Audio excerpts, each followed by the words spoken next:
Hi, it's Mike Starkey, elected mayor. I'm up at Distington Hall Crematorium this afternoon in the walled gardens, and I'm with Sue Pringle, the head of bereavement services at Copeland. Sue, on Saturday for the Jubilee, where you've got an event taking place here. Do you want to just tell us a little bit about the event and what's happening on Saturday? Yeah, so basically we've been having volunteers in the first Saturday of every month. The wall garden belonged to the old mansion and it was disbanded about 2012. So it's been mothballed really for quite a length of time, but with the help of the volunteers and the community payback, we're starting to bring life back to it. And we thought that the Platinum Jubilee was the ideal opportunity to open it up to the general public and they can enjoy the beautiful surroundings of the garden. So what's going to happen on Saturday? What's the format for the day? We're open 10 till 2 and it's like a proper party tea, so there'll be scones and cake and sandwiches and a little tipple of books, fees and tea and coffee. So everyone's welcome and they can come and see exactly what we've actually been doing over the last 8-9 months. So basically they can just come and enjoy the garden. Great stuff. There will be some activities, probably weeding because we can't keep on top of the weeding, but if anyone wants to get their hands mucky, then I'm sure there'll be plenty of things that we can get them involved in. And this is open to anybody who would wishes to come along. Absolutely, yeah, anybody at all. And free to enter. Yes. So there's a huge amount of work going on here in the wall garden, Sue. I know when I came here last year, it was like a dumping ground here, wasn't it? So what's the sort of big plan here? What are you trying to achieve? It's basically to have a place of solace, so just to get away from the hustle and bustle. I mean, as I said to you before, it was a walled garden, so it's a proper sun trap.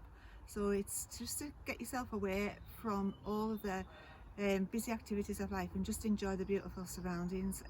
We're hoping as well to get the bungalow open as a cafe. So that's a big project that we're trying to move on. So it'll be open to everybody. So the bungalow you're referring to is just over here, yeah. at the top of the walled garden. But you've had apart from our obviously some great work by our own staff in Parks Open Spaces, the community payback schemes really supported you here, hasn't it? Yeah, we got them involved last year, about this time last year actually. Done massive work in Whitehaven Old Cemetery, and I'm sure people will appreciate what work they've done there. But this would not be as it is now because it was a proper enchanted garden 12 months ago, and without their help we just wouldn't have got this far. And environmentally, it's going to have a positive impact, isn't it? It's massive. So there's no peat used, there's no pesticides being used. Everything we've planted either for sensory or for bees and bugs, and everything's for the biodiversity. It's what everybody's doing at the moment, isn't it? So we're all aware of what we should be doing. We've planted a lot of bug huts.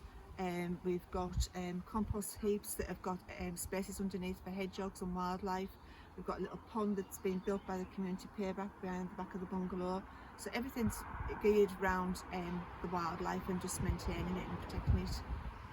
And we've had some real support from volunteers, and we're continuing to look for volunteers. I mean, we started off, as I say, in November last year, and it's gradually built up. We have about 15 or 20 regular volunteers now, and they come and they thoroughly enjoy themselves when they come. I mean, they've been planting lavender, they've been planting herbs, we've been doing a lot of planting of vegetables because we're going to put we've got raised beds in, so vegetables will be grown. And we've also got the children from Distington School involved, so they come regularly to help out as well.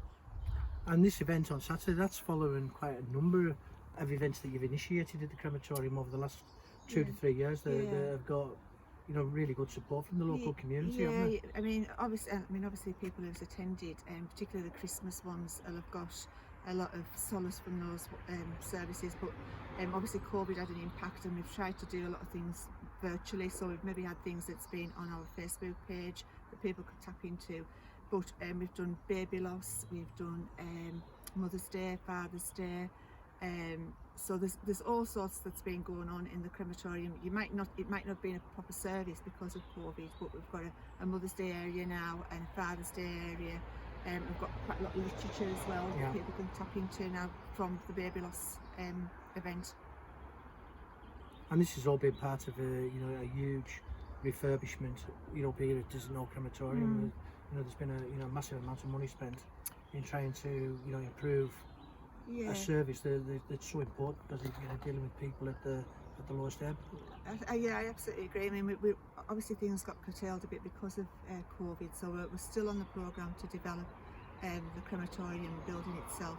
It's had a new roof put on, it's getting all rewired, it's getting new CCT, new fire extinguishers and what have you, and then we'll start on the programme of refurbing the building.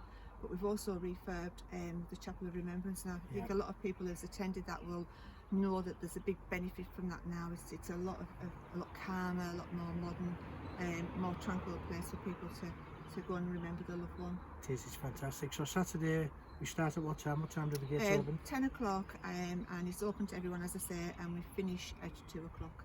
Great. So if you get an opportunity, we're here in the Walled Garden at Distington Hall Crematorium, kicking off at 10 o'clock on Saturday. There'll be sandwiches, sausage rolls and Bucks Fizz. So if you wish to get along, we look forward to seeing you then. Sue, thanks very much. You're and welcome. some fantastic work going on here. Emily, can we just get a couple of shots around the garden, and you can see the transformation that's taken place here.